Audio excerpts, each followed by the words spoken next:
السلام علیکم ورحمۃ اللہ وبرکاتہ۔ آج کا میرا ٹاپک اس لحاظ سے بہت اہم ہے کہ اکثر لوگ یہ سوال کرتے ہیں کہ کہاں پہ لکھا ہوا ہے کہ سگریٹ حرام ہے، کہاں پر لکھا ہوا ہے کہ شیشہ حرام ہے، فلانا حرام ہے۔ تو علماء کرام اس سوال کے جواب میں اس آیت کو کوٹ کرتے ہیں، وَلَا تَقْتُلُوا أَنفُسَكُمْ، ترجمہ اپنی جانوں کو قتل نہ کرو۔ ہمارے اس ٹاپک کے اندر یہ آیت کیسے رلائی کرتی ہے، تو میں آج آپ اس ٹاپک پر بات کرنا چاہوں گی کہ اسموک کرنا ایک فیشن بن گیا ہے۔ لوگ کہتے ہیں کہ اس میں حرج ہی کا کیا ہے، شیشہ اور اس طرح کی پتہ نہیں کتنی چیزیں آ گئی ہیں۔ ینگسٹر کہتے ہیں کہ اس میں قباحت کیا ہے، کیسے یہ اسلام کی روح سے حرام ہو گیا ہے۔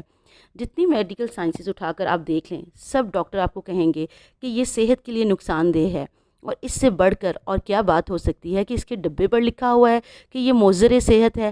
اسلام میں ہر اس چیز کی ممانعت ہے جو انسان کو نقصان دینے والی ہے، اور یہ آیت بتا رہی ہے کہ قیامت کے دن انسان سے نعمتوں کا سوال کیا جائے گا، اور صحت سے بڑھ کر کیا نعمت ہو سکتی ہے جس کو خود انسان اپنے ہاتھوں سے ختم کرے۔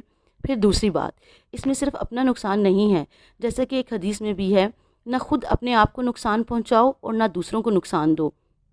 اس میں انسان دوسروں کو نقصان دیتا ہے، وہ سیکنڈ ڈگری اسموکر بن جاتے ہیں۔ اس کے بیوی بچے، یا اگر کوئی بچہ پیتا ہے تو جتنے ارد گرد کے لوگ ہیں وہ سب سیکنڈ ہینڈ ایکسپوز ہوتے ہیں، ان سب کو اس کا نقصان پہنچتا ہے۔ اور تیسری بات، اس کی بدبو اذیت ہے۔ کچی پیاز اور لہسن کھا کر کہا گیا ہے کہ نمازی مسجد میں نہ آئے، اس سے فرشتوں کو اذیت ہوتی ہے، تو کیا اس کی بدبو جو ہے اس سے نہیں اذیت ہوتی ہوگی؟ جس گاڑی میں یہ بیٹھتے ہیں، جیسے ان کے کپڑے ہوتے ہیں، جس گھر میں یہ لوگ رہتے ہیں، آپ دیکھیں وہاں سگریٹ کی کتنی اسمیل ہوتی ہے، اور کیا وہاں کے رہنے والوں کو اس اسمیل سے اذیت نہیں ہوتی ہوگی؟ کیا کبھی آپ نے اس بات پر غور کیا ہے؟ اور جو تیسری بات، جتنا پیسہ سگریٹوں پر جلایا جاتا ہے، خرچ کیا جاتا ہے، وہ تبریز ہے۔ اور تبریز کسے کہتے ہیں؟ وہ پیسہ جو ناجائز چیزوں پر خرچ کیا جائے، اور تبریز کرنے والوں کو قرآن میں شیطان کا بھائی کہا گیا ہے۔ یعنی ایک چیز پہلے ہی ناجائز ہے اور اس پر پیسہ بے درے خرچ کیا جائے۔ یہ پیسہ بھی اللہ کی نعمت ہے، یہ اللہ نے تمہاری زندگی کو قائم کرنے کا ذریعہ بنایا ہے، اس کی ناقدری نہ کرو، اور ایسے فضول کاموں میں اس کو ضائع مت کریں۔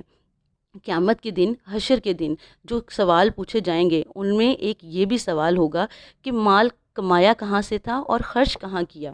مال کمانے کا الگ سوال ہے اور خرچ کرنے کا الگ ہے۔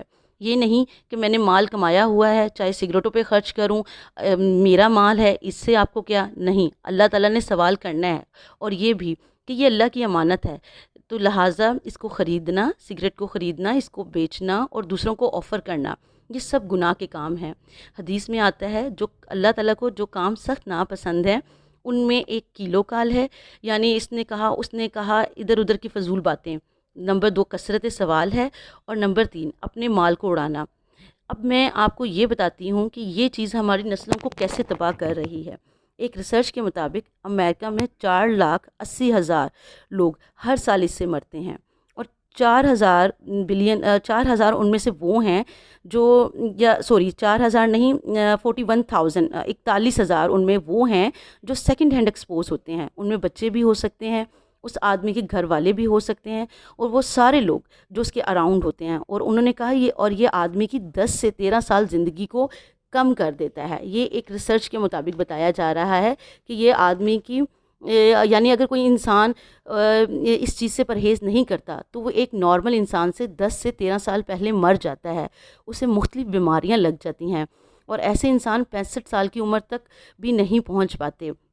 ورلڈ وائڈ WHO نے جو ریسرچ کی ہے اس کے مطابق 8 ملین سے زیادہ، یعنی 80 لاکھ سے زیادہ ہر سال لوگ اس سے مرتے ہیں۔